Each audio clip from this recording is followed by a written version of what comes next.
How's it going, everyone? Welcome to the week 46 patch notes roundup for ICARUS. Today we get a new mission, some armor changes, and a Q&A regarding the open world. So the new mission is called Spelunking Assisted Stockpile.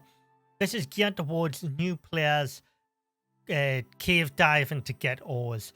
Now this is open for everyone and it is on Olympus as well. I have already completed this mission and I have the video up on the channel already. I'll leave that in the pinned comments if you want to go and check that out. I have a full walkthrough regarding the mission. It just doesn't show you that I've completed it yet because I'd done it on the experimental branch and there was a bug at the time which didn't say I hadn't completed it. So that is why you don't see the tick yet, just in case anyone was wondering.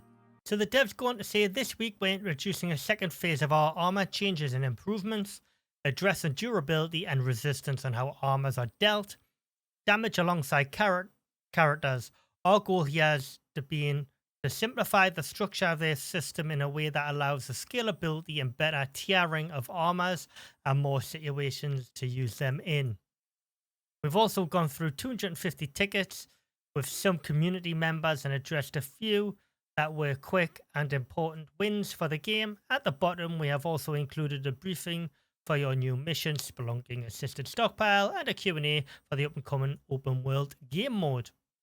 So what I'm going to say about these armor durability changes is just feel free to pause it here and read it through yourself so I don't get anything wrong. I do like the system better as it's more tiered and it gives you something to work towards and all of that good stuff. So feel free to read through that. So some of the changes from the feature upvote tickets are crafting tables will now pause when inventories are full, preventing the loss of items which have finished crafting would be popped into the world nearby. So basically, if you create a lot of tree sap and you've just gone away and left your mortar and pestle to fill up over time and stuff would just start spewing out over the sides, no, that will no longer be the case. Once your inventory's full and let's say your mortar and pestle, for example, it will remain that way and it won't spill out over the sides anymore. It will just stop crafting. That is actually a really good change because it was a pain in the ass picking stuff off the floor all the time. Debuffs reduce a maximum stamina, no longer prevent jumping, notably in ice caves. This also means players can jump repeatedly while out of stamina to better navigate rocky terrain. Nice little change. The UI can now be hidden in photo mode and while mounted. This is great. I was actually talking about this on stream because I wanted to take some screenshots while riding my mount for some thumbnails. And now we're able to do this in photo mode while being mounted, which is really nice. So that's a nice little change. We've fixed a couple of issues preventing progress in Payday and Voyager. Restarting the project won't be needed for these fixes. So if you're currently on Payday and Voyager and you had issues in the past, now you don't even have to restart it if you are currently on that mission. These fixes would have been applied to your game. Like I have touched on already, there is a new mission, Spelunking Assisted Stockpile. I'll leave a link to this in the pinned comments so you can go and check out my full walkthrough of this mission. So the open world mode Q&A, I'm just going to touch on a couple of the important ones I think that you're interested in. Will resources regenerate?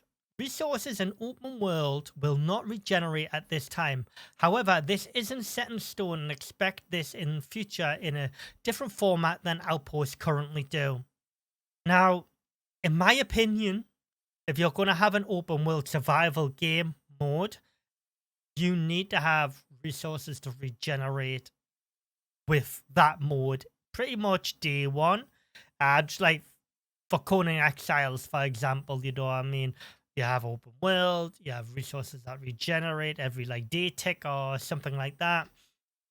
Now, obviously, Olympus is a big map and there is a lot of caves with a lot of resources. So there is an argument to be had there that, you know, you're not really going to mine every single cave, get every single resource, you know, because that is a lot of resources. So, but it'd be interesting to see how they're going to implement the respawning of resources or something in the future in regards to that.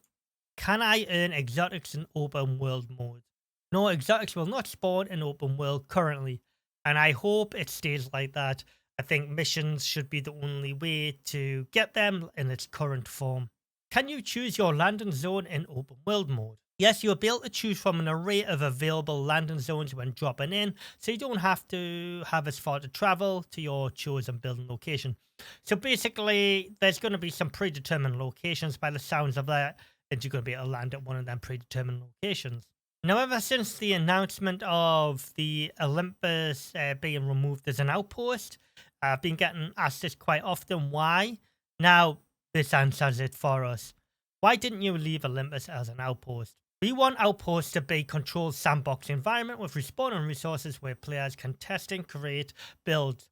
We felt that the Olympus Outpost was leaning more towards the future of the open world than our vision of Outpost, and belonged in the part of the game. Expect more updates on this to reflect this intention, which makes total sense. At the time, obviously, we didn't know about open world when we all wanted Olympus as an outpost.